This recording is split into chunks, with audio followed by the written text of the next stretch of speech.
Apocalipse, capítulo 20, do versículo 11 até o versículo 15, diz assim: E vi um grande trono branco, e o que estava assentado sobre ele, de cuja presença fugiram a terra e o céu, e não foi achado lugar para eles. E vi os mortos, grandes e pequenos, em pé diante do trono, e abriram-se uns livros. E abriu-se outro livro, que é o da vida. E os mortos foram julgados pelas coisas que estavam escritas nos livros, segundo as suas obras. O mar entregou os mortos que nele havia, a morte e o Hades entregaram os mortos que neles havia, e foram julgados cada um segundo as suas obras. A morte e o Hades foram lançados no lago de fogo. Esta é a segunda morte, o lago de fogo. E todo aquele que não foi achado inscrito no livro da vida foi lançado no lago de fogo. Eu gostaria que você repetisse comigo o versículo 15. Diga comigo: e todo aquele que não foi achado inscrito no livro da vida foi lançado no lago de fogo. Mais uma vez: e todo aquele que não foi achado inscrito no livro da vida foi lançado no lago de fogo. Eu quero compartilhar com vocês algo assim tão importante dentro da nossa visão da vida cristã, da salvação, daquilo que nos aguarda, da nossa herança em Deus. Apesar de ter escolhido um texto do livro de Apocalipse, a mensagem que eu quero compartilhar hoje, ela não tem nenhum fundo escatológico, não envolve o estudo profético das coisas do fim, mas esse momento é descrito aqui como o juízo final, ou o grande julgamento, ou o juízo do grande trono branco. É um momento onde, depois da vinda do Senhor e do que o início dos versículos de Apocalipse 20 descreve como sendo o milênio, um período de 1000 anos, é um momento onde Deus trará o julgamento final. Predominantemente, as pessoas que vão comparecer diante do trono são pessoas que não abraçaram a salvação oferecida. Salvo talvez a exceção daqueles que vão nascer e morrer durante esse período do milênio, nós podemos dizer que predominantemente se trata dos não salvos. A Bíblia diz que vários livros foram abertos e as pessoas serão julgadas pelas suas obras que estão lá todas registradas. Mas um dos livros que foi aberto, a Bíblia o chama de o livro da vida. Ele talvez seja aqui a peça principal, e é sobre isso que eu quero falar nessa noite. Ele foi consultado, e toda pessoa cujo nome não foi achado inscrito nesse livro, diz a palavra de Deus, será lançada no lago de fogo. A Bíblia não tem a expressão inferno que normalmente nós usamos. A palavra inferno é latina, nós estudamos isso agora recente no módulo de salvação. Há várias palavras diferentes que são traduzidas para inferno, mas aqui a Bíblia fala das pessoas sendo lançadas no lago de fogo. O inferno, ainda que não tenha essa palavra e essa expressão na Bíblia, é real, e infelizmente, embora não seja o desejo de Deus para homem algum, porque em Mateus 25:41 Jesus diz que o inferno foi preparado para o diabo e seus anjos, infelizmente muitos serão lançados neste lugar de perdição e condenação eterna. Agora, o que vai garantir a não ida a esse lugar de condenação eterna, o que vai garantir e determinar o fato de que vamos usufruir a nossa salvação preparada por Deus, é no dia em que o seu nome for checado, você seja encontrado inscrito nesse livro da vida. E eu gostaria de falar sobre isso, querido. Eu particularmente nunca ouvi ninguém pregar ou ensinar a respeito do livro da vida, mas a gente ouve falar disso desde criancinha. Eu, pelo menos, sou parte de uma geração que ainda ouvia mais sobre o assunto do que a geração atual. E eu quero falar um pouco a respeito disso. Eu fico tentando imaginar, querido, o que será a pessoa descobrir que o seu nome não está lá. Eu me lembro, na minha adolescência, eu trabalhei como mensageiro. A gente prefere falar mensageiro do que office boy, Eu trabalhei como mensageiro na Unicamp, a Universidade Estadual de Campinas. E eu me lembro que nos períodos dos vestibulares, depois, quando saía a lista dos que foram aprovados, muita gente tenta descobrir se passou ou não no vestibular que fez, acompanhando pelo jornal, pelo rádio, os que tiveram o privilégio via cursinho, mas muita gente faz questão de ir lá fazer a conferência e a checagem na lista oficial. E quando chegava o dia, querido, da lista ser afixada, a gente sabia que veria ali dos vestibulandos todo tipo de reação. Os que passaram faziam a maior festa, né? Os que reprovaram saíam de murcho, né? Cabisbaixo, borocochô, como a gente dizia lá, até muitas vezes em prantos. Alguns, né, diz que normalmente os escândalos maiores eram feitos pelos que continuavam tentando ano após ano a faculdade de medicina e não conseguiam, né? E muitos saíam realmente ali arrasados.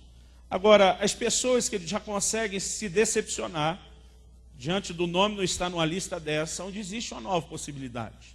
Haverá um novo vestibular, haverá uma nova tentativa ao próximo ano. A pergunta é, qual será a reação das pessoas quando descobrirem que o seu nome não está inscrito no livro da vida? E não só não há uma segunda oportunidade, como resultado, a consequência do seu nome não estar lá, ela será, na verdade, eterna, além de irrevogável, eterna. Eu acredito, querido, quando muitas vezes nós olhamos para esse assunto do livro da vida, eu já recebi todo tipo de pergunta dos irmãos. Alguém perguntou, pastor, o senhor acha que o livro é um livro literal, de verdade? Eu falei, irmãos, eu não sei dizer se o livro realmente é literal, porque há muita coisa na Bíblia que ela é simbólica. Por exemplo, no Apocalipse, Jesus é apresentado em um momento como um cordeiro, em outro como leão da tribo de Judá. Eu tenho certeza que quando chegarmos no céu, ele não vai ter cara nem corpo de cordeiro e nem tampouco de leão. Mas naquele momento aquilo simboliza algo específico a respeito da salvação. Há muitas coisas que Deus apresenta, e isso tem um cunho literal, outras elas podem ter uma carga de simbolismo para que a gente entenda. Por que eu estou falando do assunto do livro? Né? Alguém me perguntou, será que o livro não era uma ilustração para a época? Porque se fosse talvez para a nossa geração, a linguagem melhor para explicar ou falar disso seria um banco de dados. Né? Será que no céu, né, não há uma tecnologia melhor do que só o registro manual de um livro? As pessoas me perguntam. Né? Eu falei, hoje nós pensamos nesse elemento do banco de dados, dos registros eletrônicos, né? Mas a nova geração já está pensando uma coisa ainda mais ousada. O fato é que a Bíblia está dizendo que existe um registro nos céus. Alguns comentaristas acreditam que o fato de Deus ter lançado mão dessa figura do livro é baseado no fato de que as cidades da antiguidade, principalmente as cidades muradas, fortificadas, protegidas, elas normalmente tinham um registro dos seus habitantes. As cidades maiores, era impossível todo mundo conhecer todo mundo, então havia um registro, desde quem nasce até quem morre sendo eliminado daquele livro. Eu não sei dizer, querido, se o livro vai ter o formato antigo de um rolo, um pergaminho da época em que a palavra de Deus foi escrita. Eu não sei se ele vai ser um livro, né, encadernado com a brochura, como que nós temos hoje, se vai ser um registro eletrônico, um outro nível, né, de tecnologia espiritual até, mas a Bíblia está dizendo que existem registros. E pela falta de uma outra palavra ou de uma explicação melhor, eu vou me deter à terminologia que é usada na Bíblia, o livro da vida. Né? Não importa o formato desse livro. A Bíblia diz, há um livro, e estar ou não estar lá nesse livro fará toda a diferença. Talvez ainda esteja no embalo desse mês, onde falamos do módulo da doutrina de salvação na escola bíblica, e é impossível você não parar, não pensar, não refletir profundamente nessas verdades, de modo que já no domingo passado falamos da mensagem da serpente de bronze, e como o evangelho já havia sido cerca de 1500 anos antes da vinda de Jesus, anunciado de forma simbólica. Hoje eu quero falar a respeito do livro da vida, porque se quem não tiver com o nome escrito vai para a perdição, eu acho que é de grande interesse, de grande importância e relevância esse livro, e a gente entender um pouco do que a Bíblia fala sobre ele.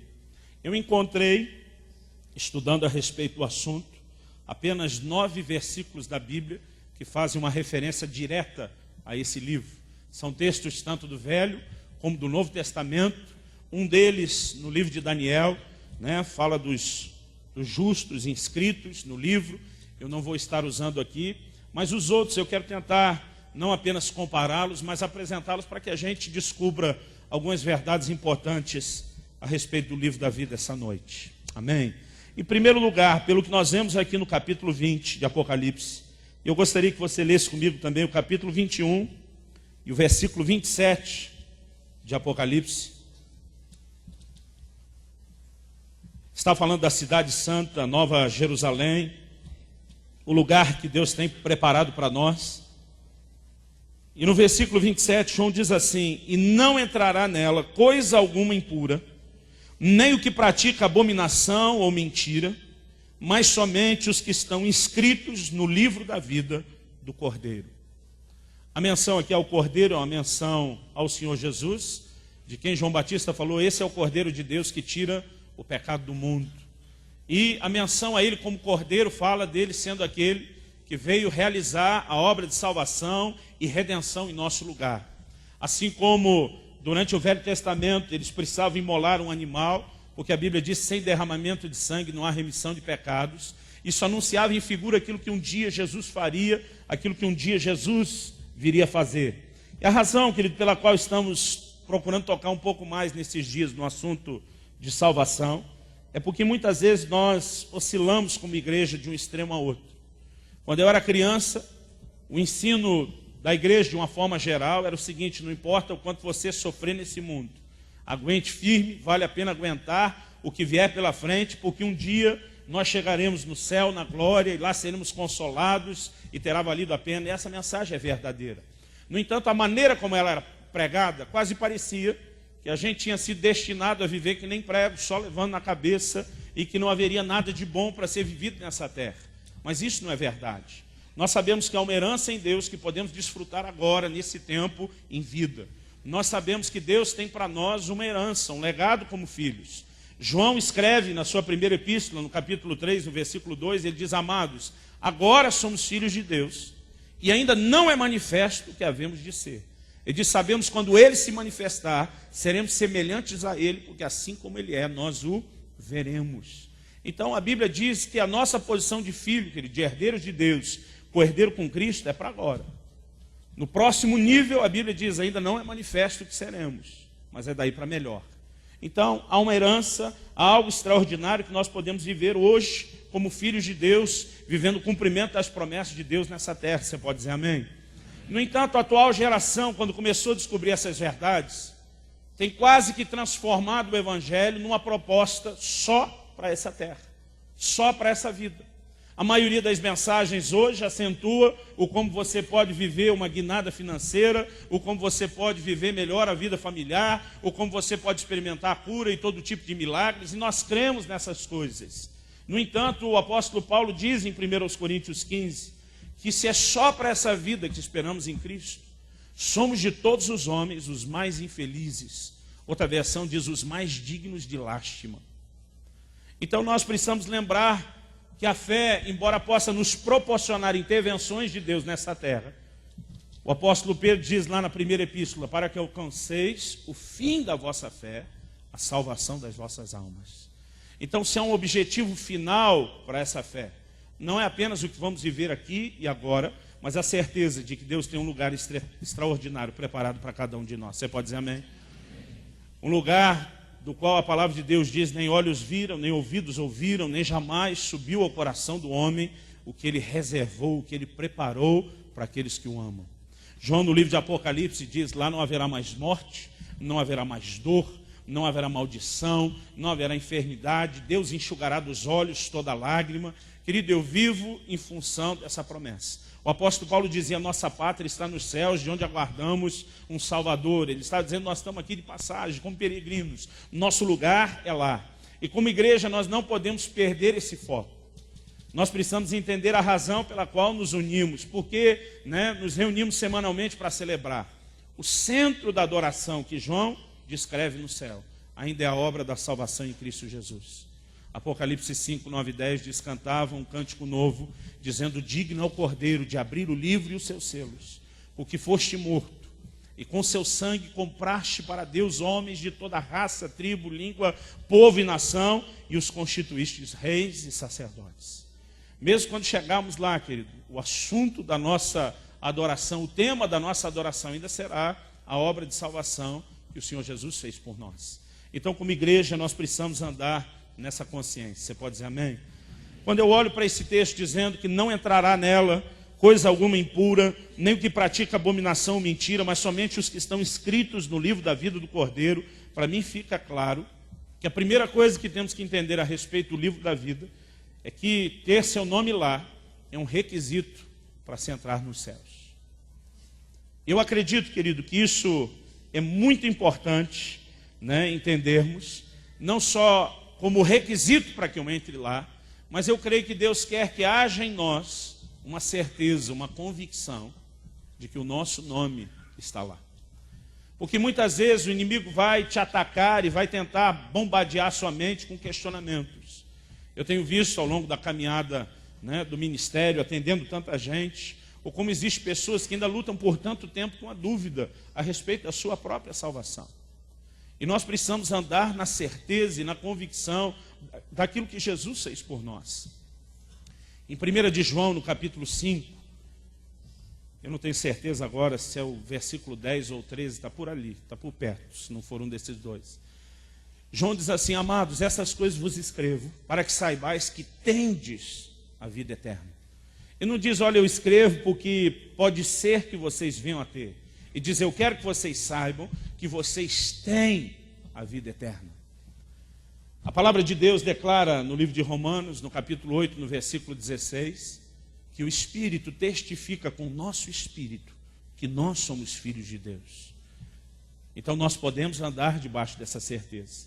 A certeza de que estamos cumprindo o requisito necessário para entrarmos no lugar da nossa herança e daquilo que Deus tem para as nossas vidas. Você pode dizer amém?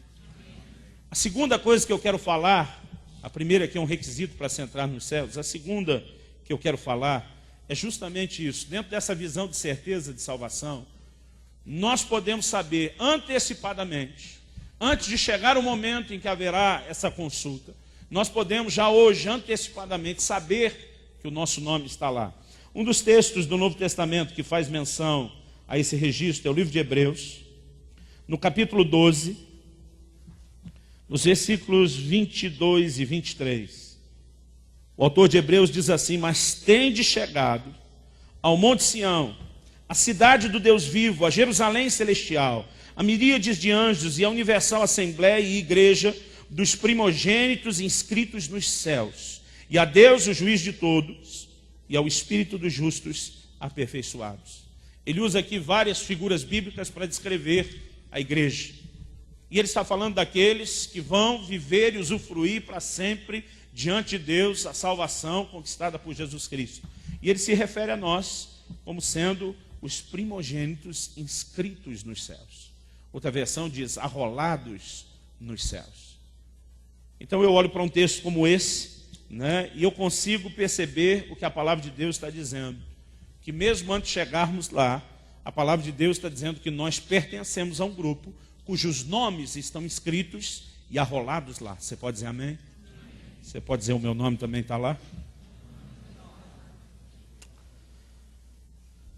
Vocês falaram mais em tom de dúvida do que de afirmação, né? Talvez porque eu fiz no tom de pergunta. Vira para o irmão ao seu lado, se você tiver certeza, fala para ele, o meu nome também está lá. Abra sua Bíblia, por favor, em Lucas, no capítulo 10.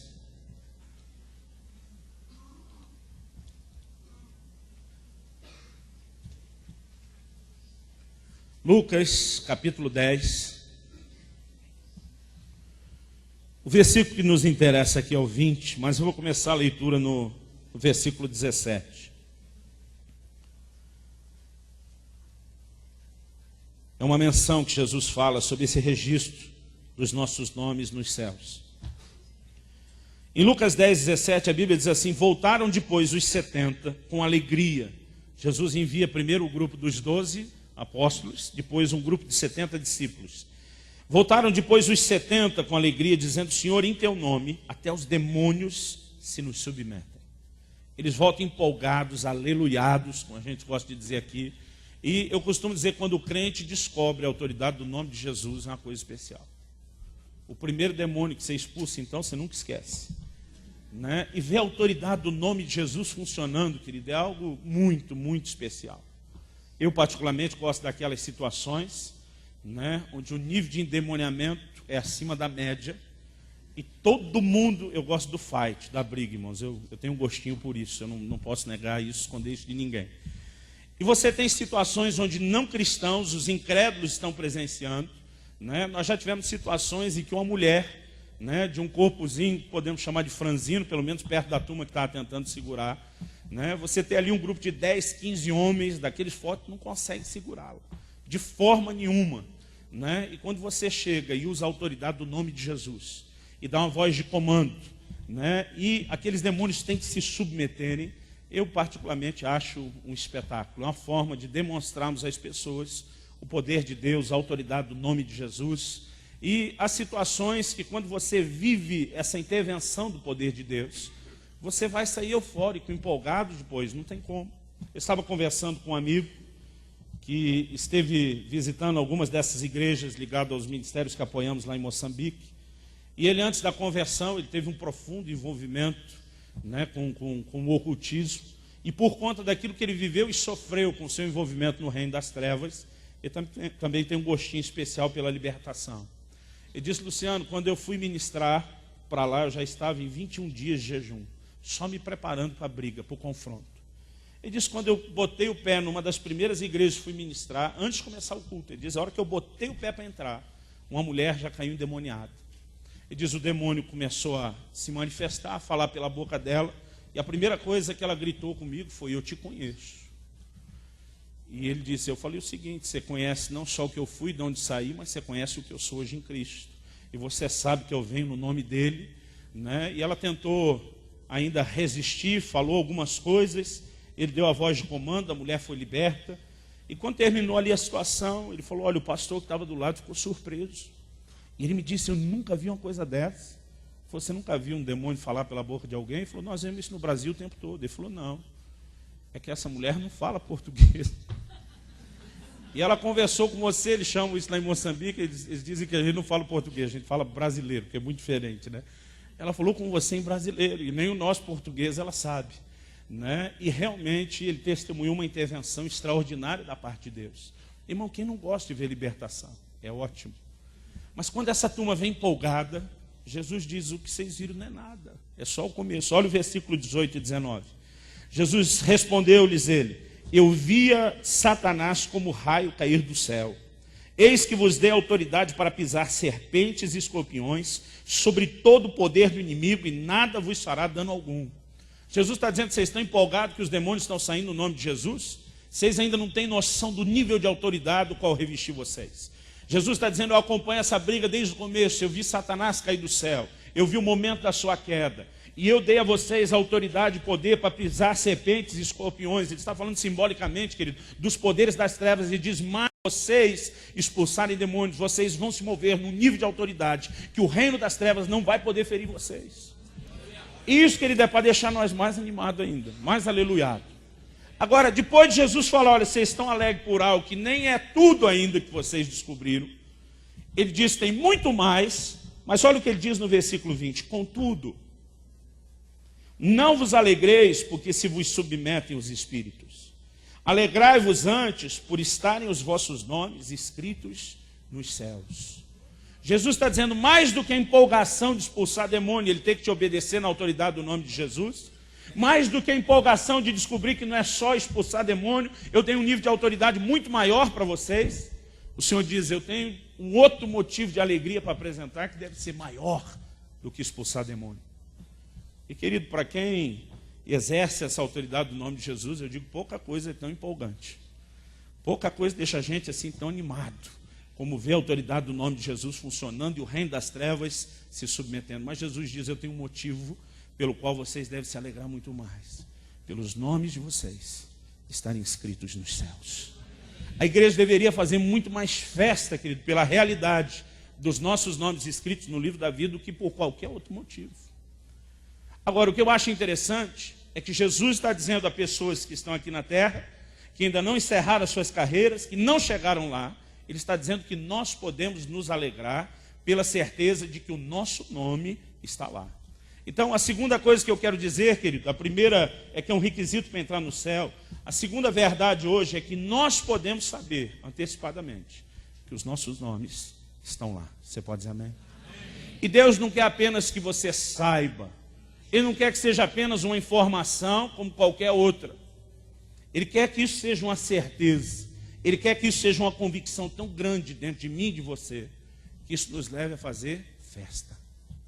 A realmente nos regozijar muito mais do que por qualquer outro tipo de manifestação espiritual, seja libertação, cura, milagre ou qualquer outra coisa que Deus faça. Agora Jesus fala de você saber que o seu nome está lá. O apóstolo Paulo, escrevendo aos Filipenses, ele vai um pouquinho além. Abra comigo em Filipenses, no capítulo 4.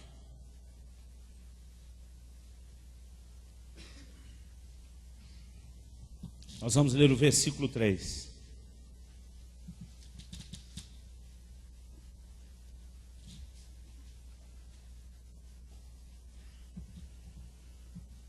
No versículo 2, Paulo tinha feito um pedido especial a duas irmãs que não estavam se acertando muito. Ele diz: rogo a Evódia e rogo a Sintique que sintam o mesmo no Senhor. A versão de J.B. Phillips diz que resolvam as suas diferenças. Elas estavam tendo algum problema, desentendimento, havia ali uma falta de harmonia. E aí no 3 ele diz assim: peço também a ti, meu verdadeiro companheiro, que as ajudes, porque trabalharam comigo no Evangelho e com Clemente e com os outros meus cooperadores, cujos nomes estão no livro da vida. Então ele diz: eu peço a você, meu companheiro, ajuda elas. Elas não vão se acertar sozinhas, apesar de eu estar encorajando. Entre como um pacificador. Elas serviram comigo no Evangelho e com Clemente e com todos os outros meus cooperadores. Ele diz assim: cujos nomes estão no livro da vida. Paulo está dizendo que ele podia ter a certeza que não apenas ele tinha o seu nome no livro da vida, mas ele podia ter a certeza de que os seus discípulos, cooperadores, a sua equipe ministerial, ele poderia falar por eles que também os seus nomes estavam lá. E sabe, querido, nós precisamos entender a importância de andar e caminharmos nesse nível de convicção, de que não apenas o seu nome está lá, mas que você pode encontrar evidências pela maneira de caminhar a vida cristã e viver de modo frutífero para Deus, que pessoas estão vivendo com a mesma certeza de que o seu nome está lá. Eu podia gastar tempo dizendo e citando o nome de muitos de vocês, dizendo: eu acredito que o seu nome também está lá. E nós podemos e devemos viver essa certeza. Sabe, querido, algumas pessoas, eu creio que a igreja tem oscilado entre extremos. Há um grupo que gera e prega uma certeza de salvação tão enorme, que beira o absurdo, e para mim o que eu definiria como engano. Porque estão passando a mão na cabeça de muita gente que está caminhando para a perdição e eles dizem que não. Agora nós temos o outro extremo, daqueles... Isso talvez seja praticado, enquanto o primeiro seja praticado mais por igrejas tradicionais, antigas, históricas. Nós temos outro extremo das igrejas pentecostais, onde todo dia o cara tem que tentar descobrir de novo se ele ainda está salvo. Onde tem gente que tem medo de entrar para o banheiro, tomar o banho, porque se Jesus voltar naquele momento e ele estiver nu, ele não vai ser arrebatado. E ele vive naquela angústia. Eu descobri que ele falou: pastor, eu tomo banho de 30 segundos. Eu falei: irmão, você pode ser mais assíduo, pode ser mais limpinho, não existe necessidade de andar com esse medo, com esse receio todo. Então, se por um lado, querido, eu creio que a palavra de Deus quer que nós tenhamos esse elemento indispensável, que é a certeza de salvação, que é você andar com a convicção, porque tem muita gente que todas as respostas dele é acho que sim, acho que não. Ele sempre acha que é alguma coisa, mas ele só acha. Você está salvo? Acho que sim. Você vai para o inferno? Tomara que não. Nós podemos andar na certeza de que no momento em que esse livro for aberto, o nosso nome estará lá. Você pode dizer amém? Mas eu quero mexer agora numa outra situação. Eu, quando criança, se eu me lembro bem, eu fiz essa oração. Eu aprendi a fazer essa oração com outros desde cedo.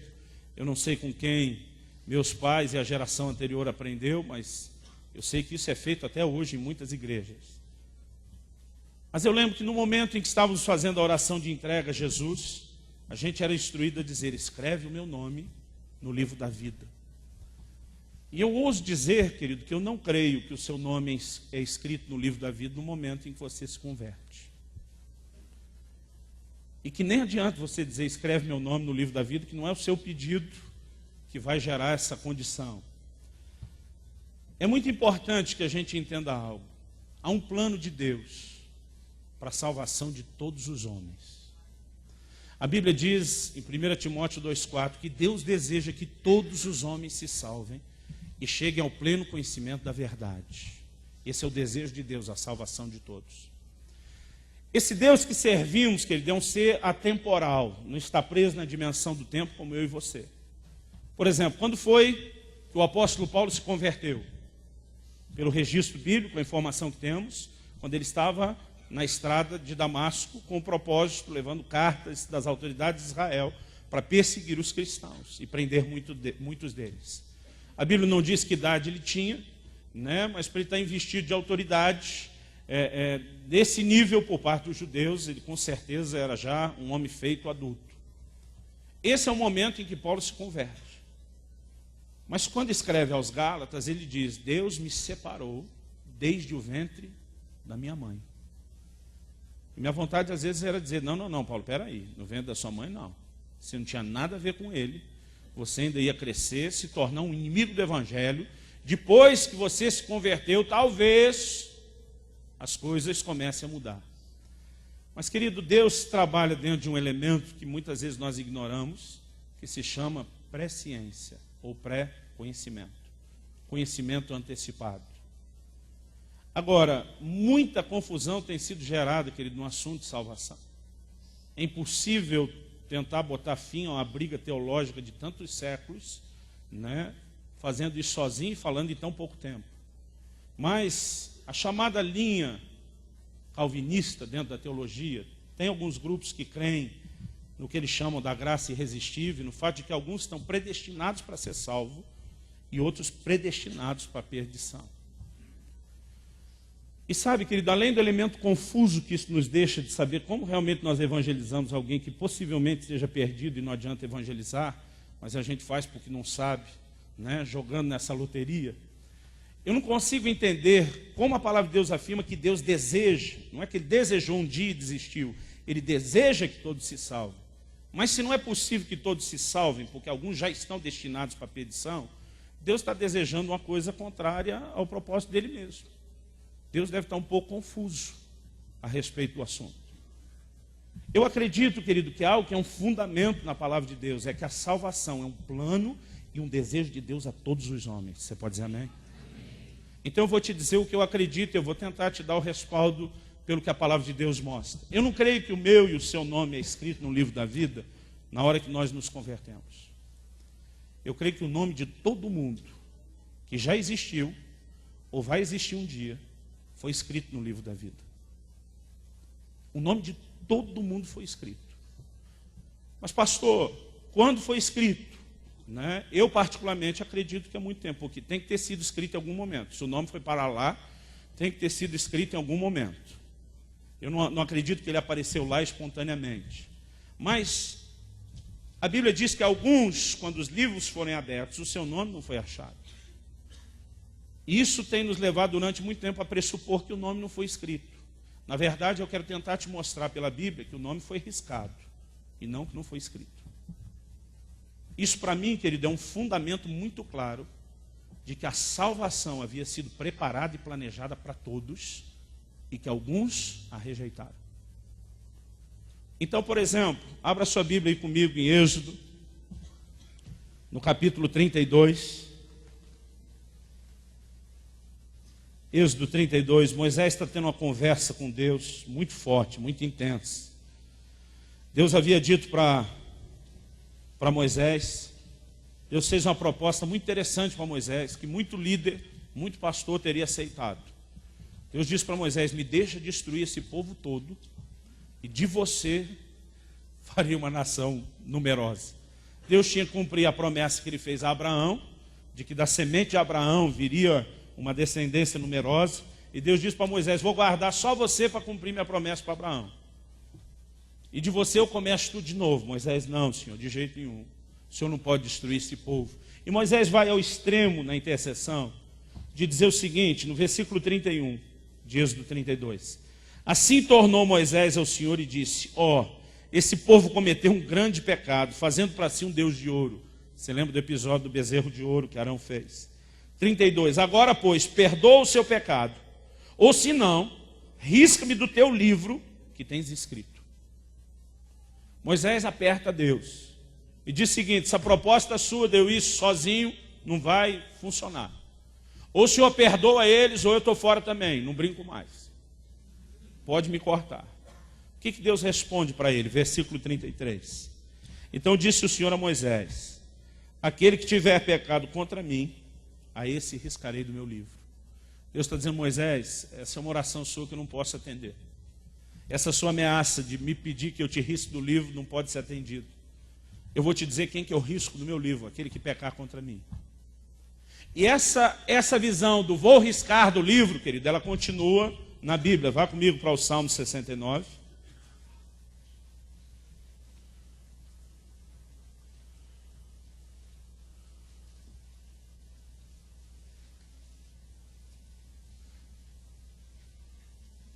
Verso 28.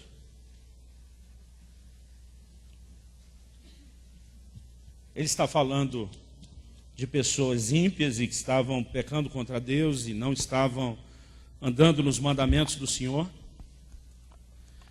E ele conclui no versículo 28 com a seguinte afirmação. Sejam riscados do livro da vida e não sejam inscritos com os justos. Até onde eu chequei, talvez a única versão diferente seja a versão atualizada que diz do livro dos vivos.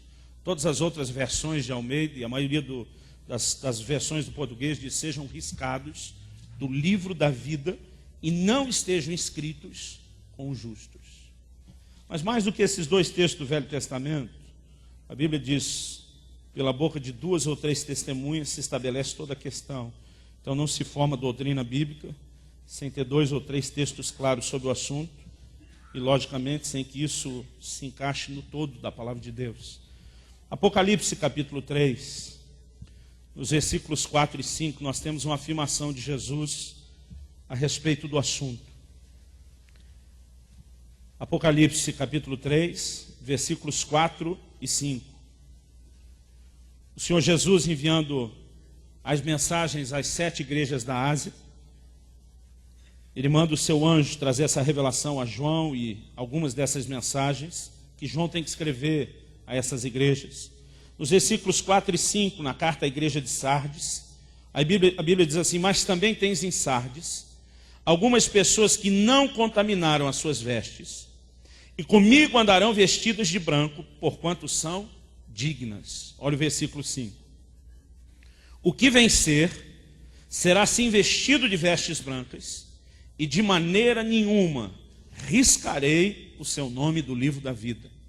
Antes confessarei o seu nome diante de meu Pai e diante dos seus anjos. O Evangelho de Mateus descreve que Jesus diz, quem me confessar diante dos homens, eu confessarei diante do Pai e dos anjos. Aqui no texto de Apocalipse nós temos uma informação. Jesus diz, eu vou confessar o seu nome diante do Pai e diante dos anjos. Por quê? Eu não vou riscá-lo do livro da vida. O que o texto está dizendo? Que Jesus está prometendo, né, uma recompensa ao vencedor. Ao que vencer, dar-lhe-ei que ande comigo de vestes brancas e não vou riscar o seu nome. Se Deus não riscasse o nome de ninguém, que recompensa é essa? Se não existe a realidade do nome de alguém ser riscado do livro da vida, que recompensa é essa que ele está prometendo? É a mesma coisa que eu dissesse aqui, que os irmãos de vocês se dedicassem a determinadas coisas dentro da igreja, digo, olha, eu prometo uma recompensa. Vocês vão morar na lua. Mas, irmão, não é possível morar lá, viver lá, sem nenhuma estrutura, sem o oxigênio, sem... Você acha que seria uma promessa empolgante e recompensa para qualquer um? Se ninguém vai lá, se isso não é possível, se não vai acontecer mesmo, que promessa é essa que ele está fazendo? Mas se ele está dizendo, olha, se você andar de vestes brancas, sem se contaminar. Está falando de santidade, de compromisso com Ele, de desenvolver a salvação que Ele tem nos dado, como Paulo escreveu aos Filipenses. E diz, então, eu lhe garanto uma coisa, o seu nome não será arriscado. De acordo com o que eu entendo nas Escrituras, querido, seu nome não é escrito no momento que você se converte. Paulo diz que nós fomos predestinados nele para a redenção em Jesus antes da fundação do mundo. Antes de fundar o mundo, querido, antes de criar qualquer coisa, a primeira coisa que Deus planejou foi a salvação. Pedro escreve e diz que Jesus é o Cordeiro morto antes da fundação do mundo, mas agora manifesto por amor de nós. Ele está dizendo, antes de Deus planejar qualquer outra coisa, Ele pensou na sua salvação. E quando eu ouço alguém dizendo e pregando que Deus destinou pessoas à perdição, que elas não têm escolha, que elas não podem mudar isso, irmão, eu fico profundamente aborrecido, porque isso para mim não é um debate teológico, é a propagação de um engano. Esse Deus de amor tem oferecido e planejado salvação a todos. Agora, os que vão rejeitando, Ele vai tirando e riscando do livro. E sabe, ser riscado do livro não é só porque você não rendeu a sua vida ao senhorio de Jesus e não acreditou na obra da cruz. Pelo que Jesus está falando aqui com os crentes da igreja de Sardes, alguém que está dentro da igreja pode vir a ter o seu nome riscado. Então, querido, nós não podemos viver nenhum extremo nem outro. Nem no exagero pentecostal de que você não pode ter certeza de salvação, porque Jesus disse que você pode se alegrar porque o seu nome está escrito lá. Então eu posso viver a certeza de salvação. Mas não podemos ir ao outro extremo, de uma vez salvo, sempre salvo, como alguns pregam. Irmão, já vi gente dizendo que quando Jesus voltar, os crentes vão ser arrebatados das boates, dos motéis, não importa o que estejam fazendo, porque uma vez salvo, sempre salvo. Querido, isso é mentira, é engano. Jesus diz, o que perseverar até o fim será salvo. A Bíblia diz, desenvolvei a vossa salvação com temor e tremor. Aqui Jesus está dizendo, se você andar com vestes brancas, sem se contaminar, ok, você está entre os vencedores. O tempo todo ele diz, há o que vencer, há o que vencer. Mas ele diz aos que estão pecando, se você não se arrepender, juízo. Então nós não podemos ir nem a um extremo nem a outro. Nem viver sem a certeza de salvação e nem sem achar, querido, de que isso nunca será comprometido. Agora, ninguém perde a salvação como você perde uma moeda ou um dinheiro num bolso furado. Nós estamos falando de deixar de viver o compromisso com Deus. E precisamos entender, querido, aquilo que Deus fala. Eu ouço algumas coisas sobre a predestinação que eu fico aborrecido. Nós tocamos um pouco no assunto nesse modo. Outro dia um irmão falou para mim, você crê em predestinação? Eu falei, creio. Ele falou, eu não creio. Eu falei, não, irmão, você tem que crer. A Bíblia diz, em Romanos 8, 29, aos que dantes conheceu, também predestinou. Efésios 1, predestinados nele. 1 de Pedro 1, eleitos nele. Eu falei, o que nós não acreditamos é na definição que alguns grupos fazem de predestinação. Isso nós não cremos. Mas na predestinação, nós temos que crer. Agora, a palavra predestinar, querido, significa destinar de antemão. Deus nos chamou, nos planejou, que todos fôssemos salvos, e Ele oferece o chamado a todos.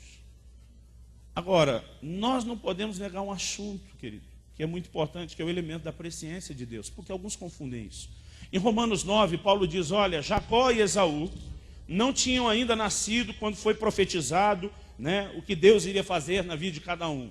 Ele também cita uma profecia, se não me engano, de Oséias, se não for um desses outros profetas ali perto, que ele diz, amei a Jacó, mas aborreci Esaú. E ele diz, olha, eles ainda não tinham nascido quando Deus declarou que seria da vida de cada um. E as pessoas leem aquilo e dizem, não foi o fato de eles terem nascido e ao longo da vida, quando cresceram, as escolhas que fizeram, que determinou aonde eles chegariam. Ele diz, antes de nascer já estava determinado. Eu falei, claro, criatura, quem falou isso sobre eles conhecia todas as decisões que eles iam tomar. O texto não está falando de Deus fazendo decisões arbitrárias em nosso lugar. O texto está dizendo que Deus nos conhece antes mesmo de tomarmos as nossas decisões. Romanos 8, 29 diz, aos que dantes conheceu, também predestinou. 1 de Pedro 1, 3 diz, eleitos segundo a presciência de Deus. Agora, quando nós quisermos jogar fora o exagero de que alguns estão destinados à vida e outros à perdição, arbitrariamente, nós jogamos fora um outro princípio que deveríamos carregar. Querido, os santos, os salvos em Cristo, eles se tratavam nos dias do Novo Testamento como os eleitos de Deus. Eu não sei o que você acha ou pensa, querido, quando você anda por aí. Mas eu tenho brincado sempre com isso. Eu quase consigo ouvir a voz de Deus dizendo: esse é o meu gordinho amado em quem me comprazo. Irmãos, a certeza de que Deus planejou algo a respeito da minha vida é muito forte. Eu existo, eu vim a esse mundo com um propósito.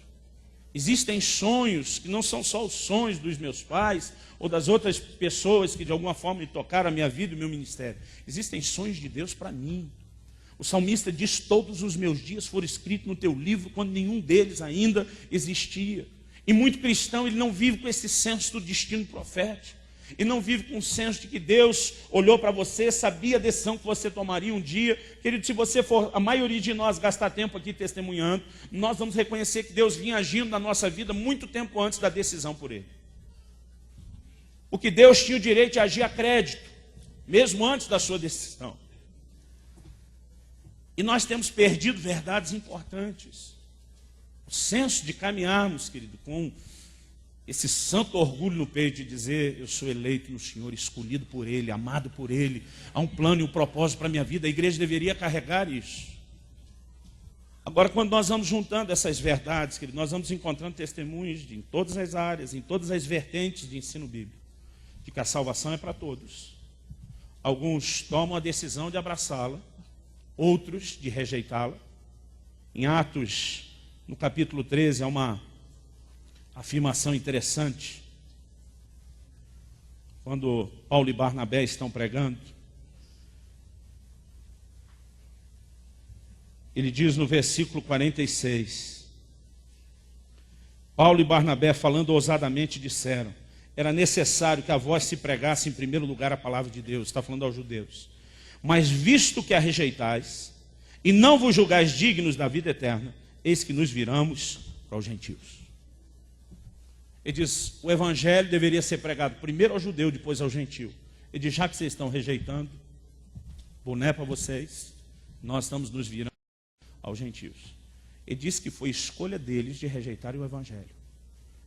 Ele não diz: provavelmente vocês devem ser do grupo predestinado para a perdição, então vamos deixar. Ele diz: vocês estão rejeitando. A Bíblia trabalha em função disso, querido. Agora, os que rejeitaram, seus nomes serão riscados. Os que abraçaram a salvação, mas não andaram comprometidos com Ele, eu não estou falando de ser tentado, querido, de ter cometido um tropeço. Tem crente se desse atormentado pelo diabo. Esses dias estava conversando com um grupo de irmãos a respeito da importância da pureza dos olhos. Jó 31:1, fiz aliança com os meus olhos, como pois os fixaria numa virgem. Pegamos Mateus 5, Jesus diz: olha, qualquer que olhar para uma mulher com intenção impura no seu coração, de cobiçá-la, já adulterou. Não, eu vou, pastor, eu vou pecar todo dia, o dia inteiro. Ele disse: tem jeito de viver isso não. Eu falei: querido, em primeiro lugar você tem que fazer uma distinção entre tentação e pecado. E eu creio que está na hora de nós começarmos a ensinar mais essas coisas na igreja. A Bíblia diz que Jesus foi tentado, mas a Bíblia diz que ele nunca pecou. Então, ser tentado não é pecar. O que você vai fazer com a tentação depois é que determina para onde isso vai. Então eu falei: o fato de você ser tentado não quer dizer que você pecou. Então muitos já não sabem distinguir tentação de pecado, nem erro de pecado. Agora, vamos supor que você realmente pecou. A palavra pecado, tanto no grego do Novo Testamento como no hebraico do Velho, ela dá a ideia de perder o alvo. O que a palavra de Deus diz lá em 1 de João 1,9? Se confessarmos os nossos pecados, Ele é fiel e justo para nos perdoar os pecados e nos purificar de toda injustiça. A palavra injustiça é não justiça. Apesar de termos sido justificados em Cristo, quando pecamos, comprometemos a justiça. O que devemos fazer quando pecamos? Nos arrepender, confessar, abandonar, receber o perdão de Deus, fazer o que Paulo disse: eu esqueço as coisas para trás, ficam, prossigo para o alvo. Agora, quando estamos falando, querido, de alguém se contaminar a ponto de ser riscado, não estamos falando de alguém que tropeçou. Estamos falando de alguém que tomou a decisão de deliberadamente viver no pecado e não se consertar com ele. Alguns abraçam esse tipo de ensino com medo. Qualquer coisa que eu fizer, eu estou perdido. Não, querido, não é assim. Mas a mensagem é muito clara: de Deus não se zomba. Os que semeiam na carne, da carne colhem a corrupção. Os que semeiam no Espírito, do Espírito colhem a vida eterna. Então nós não vamos brincar. Você pode dizer amém? Amém. Gostaria que você fechasse os seus olhos por um instante.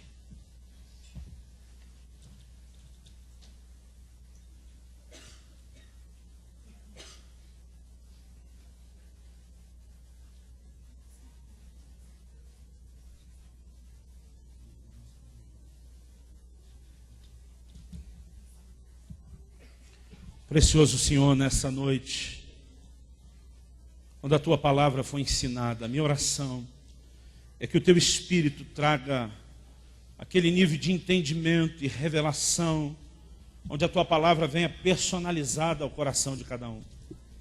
Onde possa haver um entendimento, ó Deus, que produza uma resposta correta para Ti.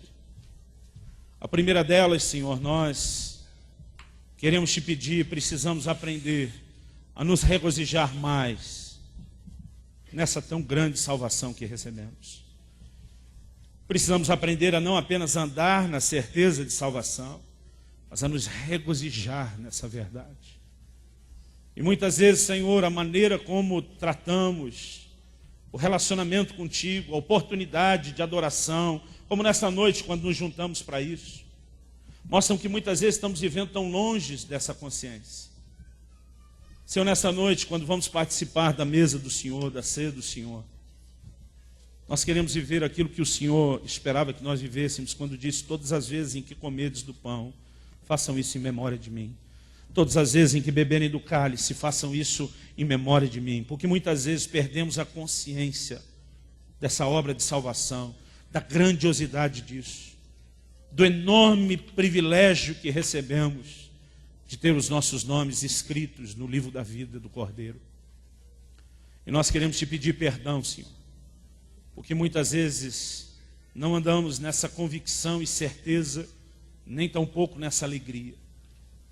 E parte da consequência desse esfriamento é que muitas vezes não estamos trabalhando para que outros possam um dia se achegar àquele lugar com a mesma certeza de que os seus nomes foram escritos e não riscados no livro da vida. A própria falta de entendimento da salvação que nos foi dada tem feito com que caminhemos de forma estéril, infrutífera. Pai, nós queremos enxergar a necessidade de repartir um privilégio tão grande com outros. Nós queremos aprender a viver a certeza de salvação e o zelo de santidade. Não queremos brincar com aquilo que o Senhor nos deu.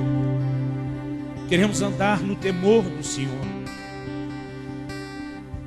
Queremos ser achados entre os vencedores, entre aqueles que andarão contigo vestidos de branco e cujos nomes não foram riscados do teu livro.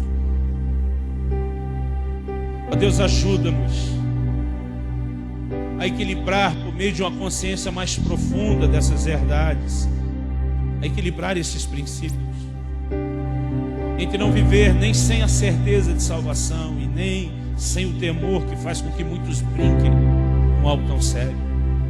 Não queremos estar entre aqueles que venderam o seu direito de primogenitura por um prato de lentilhas. Nós queremos Te honrar. Ó Deus, muitas vezes quando estamos vindo para a igreja celebrar essa salvação, não conseguimos carregar essa alegria. Parece que os nossos olhos estão presos em coisas terrenas que deveriam estar sendo ofuscadas pela grandiosidade do nosso destino. Como Paulo diz, as aflições do tempo presente não podem se comparar com a glória que em nós há de ser manifesta. Mas muitas vezes, Senhor, nos distraímos com essas coisinhas medíocres se comparadas com o nosso destino eterno, a ponto de não poder dizer como salmista: alegrei-me quando me disseram vamos à casa do Senhor. Muitas vezes não entendemos a razão do que viemos celebrar neste lugar. Ó Deus, nós queremos andar nessa certeza de salvação, queremos transportá-la na vida de outros. Eu oro nessa noite que haja graça da parte do Senhor sobre a vida de cada um dos meus irmãos e irmãs neste lugar, aqueles que nos ouvem através dessa palavra gravada. Que a Tua graça também os toque, os envolva agora. Nós queremos corresponder contigo, Senhor. Nós queremos viver de forma séria e comprometida o Evangelho. Nós não queremos nos distrair com os prazeres passageiros e comprometer a herança eterna. Mas enquanto aguardamos esse tempo, nós queremos aprender a esperá-lo com grande alegria e regozijo no íntimo. Ajuda-nos, Senhor. Ajuda-nos. Nós clamamos em nome de Jesus. Em nome de Jesus. Se você crê e concorda, eu quero que você diga amém.